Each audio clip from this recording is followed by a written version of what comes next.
Oi, turminha, tudo bem? Aqui quem fala é Ana Menezes e hoje nós vamos dar início ao nosso segundo bimestre. Nós vamos iniciar pela unidade 3, onde nós vamos falar sobre o relevo. Bem, no nosso primeiro capítulo, nós vamos ter a estrutura da Terra. A estrutura da Terra ela passou por várias modificações desde que ela foi formada. Inicialmente, acredita-se que o Big Bang tenha originado os primeiros elementos do universo, que ao longo de bilhões de anos formaram tudo o que existe hoje, como planetas, galáxias, corpos celestes que vagam pelo espaço e pela Terra. Também chamada de a Grande Explosão, o universo teria surgido após uma grande explosão cósmica ocorrida entre 10 a 20 bilhões de anos atrás, conhecida como Big Bang. A Terra, ela se originou há cerca de 4,6 bilhões de anos. Então, um certo tempo depois. Algumas transformações ocorreram no interior da Terra e a formação de montanhas, a atuação da temperatura, dos ventos e das chuvas provocam intensas modificações nas paisagens.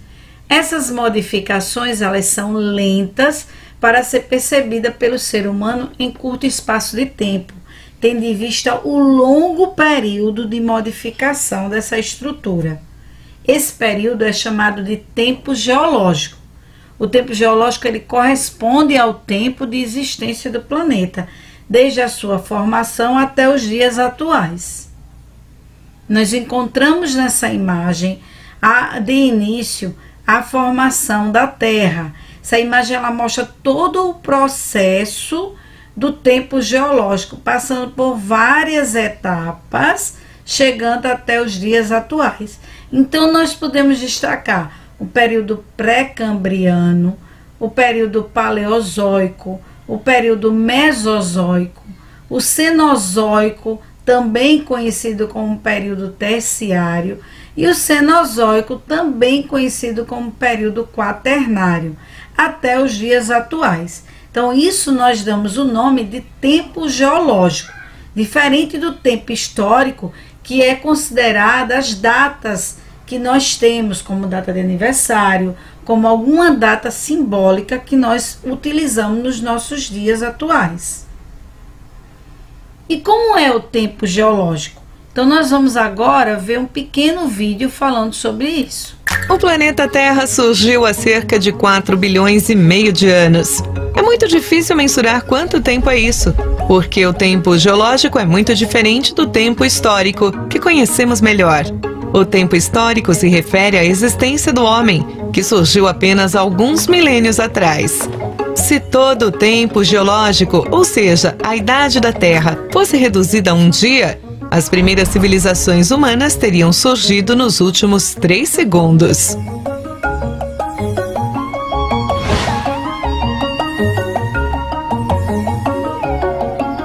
O tempo geológico é dividido em éons, que são divididos em eras, que se dividem em períodos. Há cerca de 4 bilhões e meio de anos atrás, a Terra surgia. No primeiro éon, Adiano, o planeta era uma esfera de magma em ebulição. Por isso o nome Adiano, que vem de Hades, que significa inferno. O éon Arquiano tem início com a formação das primeiras rochas depois de um processo de resfriamento da Terra. Neste éon, surgiram as primeiras cianobactérias, que começaram a oxigenar os oceanos. Depois veio o éon Proterozoico, quando este oxigênio começou a reagir com o ferro que havia no oceano. Assim se formaram os grandes depósitos minerais de ferro que são explorados por nós hoje. Só no fim do Proterozoico surgiram os primeiros seres pluricelulares.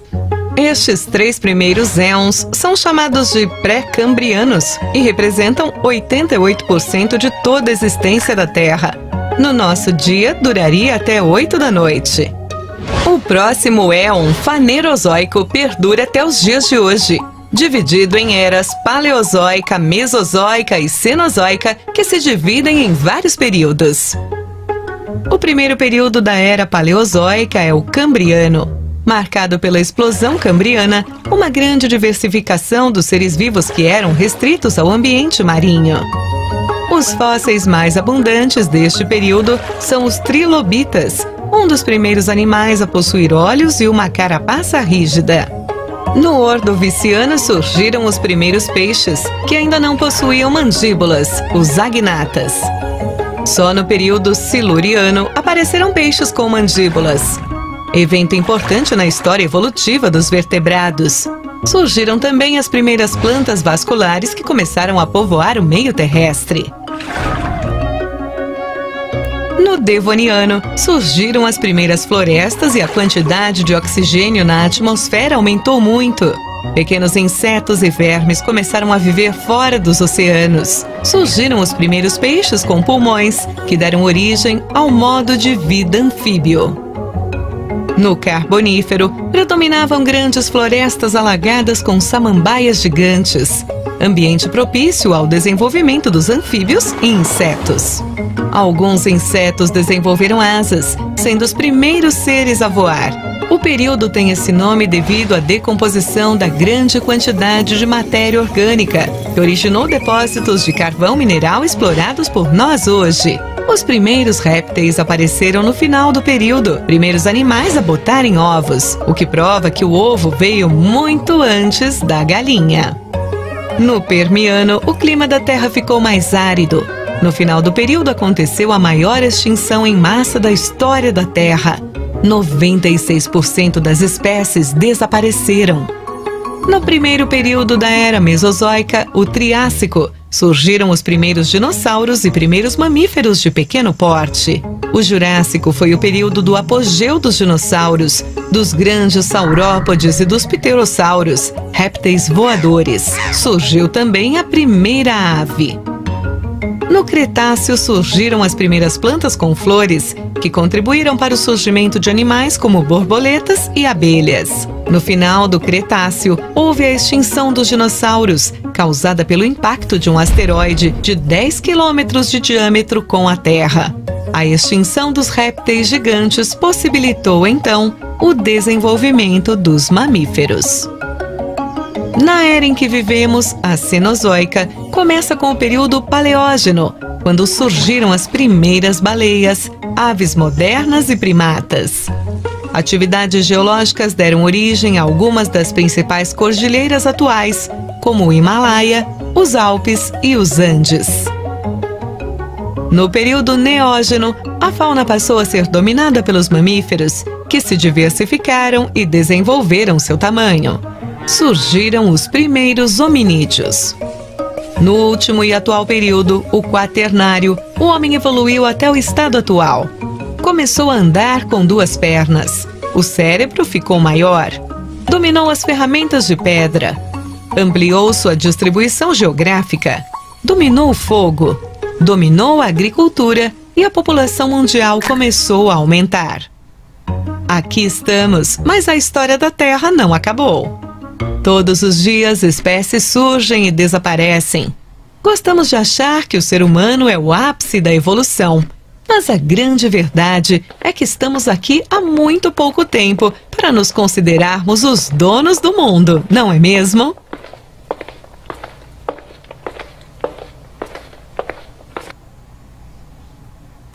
Quanto à estrutura interna da Terra, então vamos conhecê-la. As limitações tecnológicas impedem que as camadas mais profundas do planeta sejam alcançadas. A mais profunda chegou a 13 quilômetros de profundidade. Há registro que a distância entre o centro e a superfície do planeta é de aproximadamente 6.400 quilômetros. Bom, existem dúvidas, então, uma dúvida. Como sabemos dessas camadas da Terra? De que maneira, uma vez que é tão difícil medir? Então, com o desenvolvimento de modernos equipamentos e novas técnicas de pesquisa, cientistas obtiveram alguns dados sobre as camadas mais profundas do planeta, sem examinar diretamente o interior da Terra, tendo em vista o imenso calor. As camadas da Terra, como elas se dividem? É possível definir que a estrutura interna da Terra é formada por 3 principais camadas: a crosta, o manto e o núcleo. Nessa imagem, nós podemos ver a crosta localizada na superfície da Terra, local onde nós vivemos. O manto, que é essa parte intermediária. E, por fim, o núcleo da Terra. Quanto à crosta terrestre, nós temos aí a crosta, é formada por uma camada externa do planeta, formada por minerais e rochas. A crosta é dividida em 2 partes, que têm espessuras diferentes: a crosta oceânica e a crosta continental. A crosta oceânica situa-se abaixo do oceano e dos mares. Já a crosta continental, ela é mais espessa que a oceânica, forma continentes e pode atingir 70 quilômetros sob altas cadeias de montanhas. Trata-se de uma camada em que os seres humanos e a natureza constroem e reconstroem o nosso espaço geográfico. Essa diversidade de formas da crosta terrestre constitui o que chamamos de relevo. E nós temos vários tipos de relevo, muitos já estudados. Os relevos eles se constituem por montanhas, cordilheiras, colinas, serras, vales, planalto, depressões e planícies. Quanto ao manto, é a camada intermediária e mais espessa do interior do planeta, com aproximadamente 2.900 quilômetros.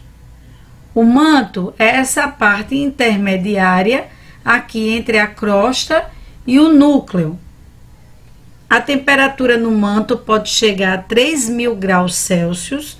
Essa camada é composta de rochas sólidas, porém, a partir de determinada temperatura, pode formar um material pastoso extremamente quente chamado magma. O magma, ele está localizado no interior da Terra. Essa camada pastosa, havendo uma fissura na superfície, ela encontra passagem para chegar até a parte da superfície. Ao chegar à parte da superfície, ela deixa de ser magma e passa a ser lava, através de uma erupção vulcânica, da qual nós chamamos de vulcanismo.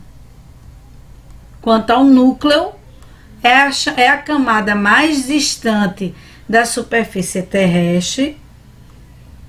O núcleo, como nós vemos aqui, é composto principalmente de ferro e níquel e apresenta temperaturas muito elevadas, cerca de 6.000 graus Celsius.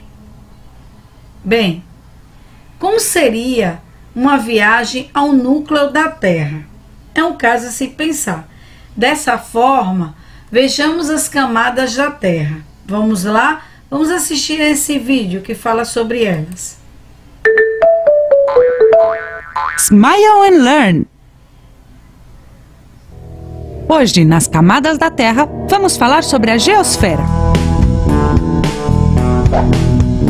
A geosfera é a camada interna da Terra e vai da superfície até o centro do planeta. Esta camada nos proporciona um terreno sólido no qual podemos viver. A geosfera tem uma espessura de aproximadamente 6.370 quilômetros e é formada por rochas, minerais, magma e areia. Quanto mais nos aproximamos do centro, maior é a temperatura, a densidade e a pressão.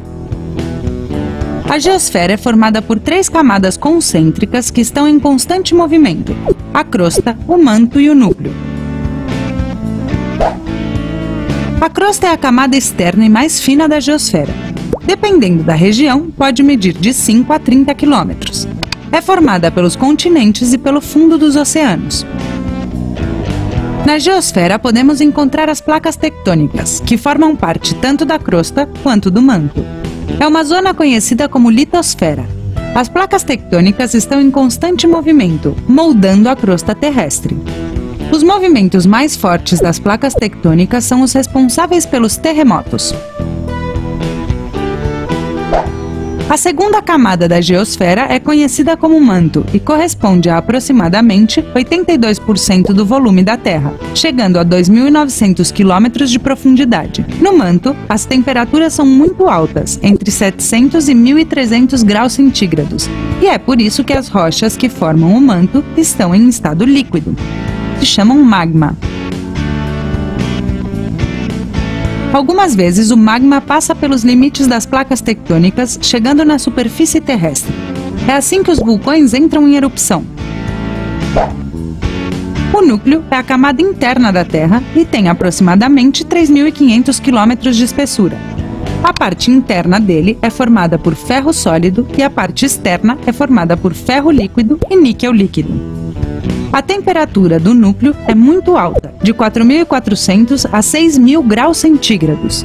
A diferença de pressão e de temperatura do núcleo externo formam movimentos no metal líquido, provocando correntes elétricas que criam campos magnéticos. Você sabia que é graças a estes campos magnéticos que podemos usar alguns objetos, como a bússola, por exemplo? Por hoje é só. Vocês gostaram das camadas da geosfera?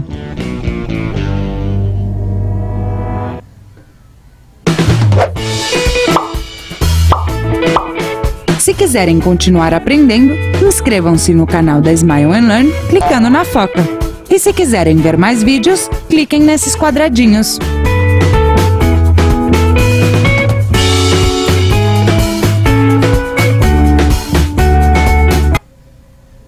Bom, agora nós vamos viajar. Esse pequeno vídeo mostra como seria uma viagem ao interior da Terra.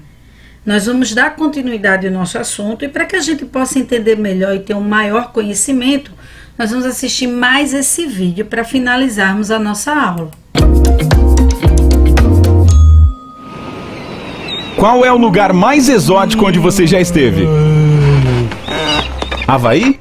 Austrália? Hoboken, em Nova Jersey? Bem, hoje estou partindo para uma jornada muito mais incomum do que isso. Até o âmago da Terra. E estou convidando você para se juntar a mim. Está pronto? Ah, vamos lá, vai ser divertido. Vem! O centro da Terra fica a cerca de 6.370 quilômetros abaixo da superfície. Portanto, será uma longa viagem. A camada pela qual estou me embrenhando agora é a crosta. É algo como a casca de uma maçã, só que você não pode morder um pedaço, quando comparada com as outras camadas que compõem o planeta. Ei, olha lá, um coelho! Esses animaizinhos fofos cavam túneis de até 70 centímetros de profundidade. Então, não é uma surpresa encontrá-lo por aqui. E que nojo! Aquilo era uma minhoca. Algumas espécies de minhoca de penetração mais profunda, também conhecidas como minhocas geófagas, ficam grandes e podem viver 3 metros abaixo da superfície. Seguindo em frente, você ouviu aquele som de bip? Deve ser um daqueles garimpeiros. Um bom detector de metais ainda funciona nessa profundidade. Só que você provavelmente não encontrará ouro, mas talvez um pedaço grande de metal, como um carro ou algo assim. E essa deve ser a toca do homem topeira. Sério, havia um cara em Londres que cavou por 40 anos embaixo de sua casa e chegou a 8 metros. O que ele estava procurando? Lembra como eu disse que a crosta não era tão grossa? Ela tem cerca de 35 quilômetros de espessura e é composta de rochas basálticas que ficam no fundo do mar e por rochas graníticas que compõem os continentes. Então, há a crosta oceânica e a crosta continental. Uau, isso era um crocodilo!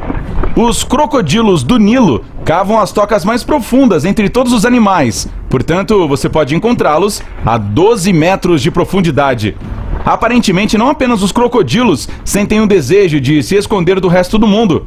Existem cidades subterrâneas inteiras com abrigos e catacumbas em diferentes países. A mais profunda delas fica a 85 metros de profundidade sob a Capadócia, na Turquia. Seus 18 níveis poderiam abrigar 20 mil pessoas. E como todas elas chegaram lá? Hoje poderiam pegar um trem na estação de metrô mais profunda do mundo, em Kiev, na Ucrânia, a 106 metros de profundidade. Embora atualmente tenhamos tecnologias que possibilitem cavar fundo, as árvores crescem naturalmente dessa maneira. Na África do Sul, existem espécies cujas raízes atingem até 120 metros abaixo da superfície. No momento estou penetrando na crosta continental. E é preciso destacar duas coisas importantes. Ela tem cerca de 2 bilhões de anos. Embora a rocha mais antiga tenha 4 bilhões e foi encontrada na costa da Baía de Hudson, no Canadá, e cobre cerca de 40% da Terra. Sim, o resto é crosta oceânica. As rochas graníticas das quais é feita têm mais silício, alumínio e ainda mais oxigênio do que as basálticas, porque estão expostas ao ar livre na superfície. A crosta é a fonte de todos os metais e minerais que os seres humanos já usaram, exceto os diamantes, que são muito mais profundos. Acho que vamos vê-los mais tarde. Você tem bolsos? O que foi isso? Pessoas em seus equipamentos de corrida? Por mais louco que pareça, em 2004, uma meia maratona foi organizada na mina de sal Bochnia, na Polônia. Foi a meia maratona mais profunda de todos os tempos. Você não vê muitas pessoas correndo a uma profundidade de 212 metros. Nada mais pode me surpreender depois de ter visto isso. Exceto, talvez, morcegos? O que vocês estão fazendo aqui? 1000 morcegos marrons passam todo o inverno em uma mina de zinco de Nova York. Que aconchegante! Está esfriando! Esse é o ponto mais profundo em que você pode encontrar o pergelisolo, também chamado de permafrost, que é a camada de solo permanentemente congelada. Por falar em gelo, a crosta terrestre serve como um cobertor elétrico que cobre o manto. É rico em elementos radioativos, como urânio, tório e potássio, que produzem calor. Seguindo em frente, isso aqui parece um bom esconderijo. A caverna mais profunda do mundo é a Veriovkina, na Geórgia, o país europeu, a cerca de 2,2 quilômetros abaixo do solo. E isso? Será que foi um trem que eu ouvi? Espere, como? Um trem por aqui? Sim, é possível. Em 2016, a ferrovia subterrânea mais longa e profunda, o túnel de base de São Gotardo, foi inaugurado na Suíça. Bem, quando você pensa que não poderia encontrar outros seres vivos aqui embaixo, vem o verme da mina Tautona, na África do Sul. O organismo multicelular que vive em ambiente mais profundo. Por falar em minas, a mais profunda delas é uma de ouro, a 4 quilômetros, também na África do Sul. Enquanto estou passando pela crosta continental, a oceânica nunca está muito longe, que sua profundidade média é 60% da superfície do nosso planeta. Ela cobre cerca de 60% da superfície terrestre e é mais fina, cerca de 20 quilômetros, mais densa e mais jovem, não tem mais de 180 milhões de anos, que a crosta continental. Se origina constantemente nas cordilheiras do meio do oceano, e é isso que faz os continentes se moverem. Com 11 quilômetros de profundidade, é a sua última chance de ver o oceano nesta viagem. Acabamos de chegar à Fossa das Marianas, o ponto mais profundo do Oceano Pacífico. Viajar pela crosta foi divertido, mas isso teria que terminar em algum momento. Aí vem uma fronteira onde o seu passaporte não é carimbado. A fronteira entre a crosta e o manto. Trata-se da maior camada da Terra, com 2.980 quilômetros de largura. É feita de rocha magma e é pesada, representando 65% da massa do planeta. Ela armazena muitos segredos arqueológicos e é composta por 4 elementos: oxigênio, silício, magnésio e ferro. Embora seja basicamente uma rocha sólida, o manto está lenta e constantemente em movimento. Que brilho é aquele? Devem ser os restos de diamantes que se formaram aqui, a 150 quilômetros de profundidade, 1 bilhão de anos atrás. Então, como rocha derretida, eles se deslocaram para a superfície. A pressão está ficando cada vez mais extrema e está esfriando muito aqui embaixo. Esse é o ponto mais profundo em que os terremotos nascem. Os que vêm daqui são raros e ficam muito fracos depois de viajar 700 quilômetros até a superfície. Mais 48 quilômetros abaixo nesta jornada e encontramos o manto mais baixo. Você pode agradecer a ele por todos os movimentos das placas tectônicas. Por que está ficando tão quente? Uau! Tivemos uma grande mudança de cenário. A 2.920 quilômetros de profundidade, o manto termina e o núcleo externo começa. É um mar sem sol de metal líquido, super quente, do tamanho de Marte. E possui correntes de movimento lento e campos magnéticos e elétricos que produzem tempestades e ciclones. A propósito, a Terra deve seu campo magnético ao núcleo externo. Sem ele, a vida em nosso planeta seria simplesmente impossível. Uma vez a cada milhares de anos, algo acontece nessa camada. Os polos magnéticos se invertem e o norte e o sul mudam de lugar. Não é provável que aconteça novamente em breve. A 4.140 quilômetros, o núcleo interno lhe dá boas-vindas. É a parte mais quente e interior do planeta. É uma bola sólida, extremamente densa, feita de 80% de ferro e 20% de níquel, que aquece até 6.000 graus Celsius. É praticamente o mesmo que a superfície do Sol. O núcleo interno é quase do tamanho da Lua e compõe 2% da massa da Terra. Se você pegasse toda a água em todos os oceanos e a multiplicasse por 5, obteria aproximadamente o mesmo volume do núcleo interno. Ele permanece sólido graças à pressão super alta, que é 1 milhão de vezes maior do que na superfície do planeta. Como ninguém chegou até essa profundidade, exceto eu agora, os cientistas ainda têm muita pesquisa a fazer nessa área. Alguns deles acreditam que pequenos cristais de ferro nascem nas partes externas do núcleo, que se fundem em cristais gigantes do tamanho de uma cidade nas proximidades do centro. É por isso que o núcleo interno também é chamado de núcleo de cristal. Há pouco tempo, os cientistas britânicos descobriram que o núcleo interno é relativamente jovem, provavelmente entre 500 milhões e 1 bilhão de anos. E isso não é nada em termos da ciência da Terra. É difícil dizer exatamente onde fica o centro da Terra, mas parece que eu posso colocar minha bandeira aqui a 6.370 quilômetros. Ufa! Foi uma jornada e tanto. Agora, para quem estiver pensando em fazer as malas para ver o núcleo do planeta, tem algumas notícias não muito boas. Tecnicamente ainda não é possível, porque não há como sobreviver à pressão e o calor extremo que estão esperando lá embaixo. No entanto, se alguém construísse um túnel que oferecesse toda a proteção necessária, necessitaríamos apenas de 18 minutos de queda livre para chegar lá. Já estou na fila! Você gostaria de viajar para o núcleo da Terra se isso se tornar possível em um futuro próximo? Deixe sua opinião nos comentários. Se aprendeu algo novo hoje, curta o vídeo e compartilhe com um amigo. Mas ei, não vá se expor a perigos ainda. Explore o conteúdo de outros de nossos mais de 2.000 vídeos e inscreva-se em nosso canal para aproveitar o lado incrível da vida. Bem, gente, então nós ficamos por aqui. Um forte abraço para vocês e até a próxima aula. Eu acredito que essa aula tenha sido produtiva para todo mundo. Um grande beijo e lembre-se, fiquem em casa.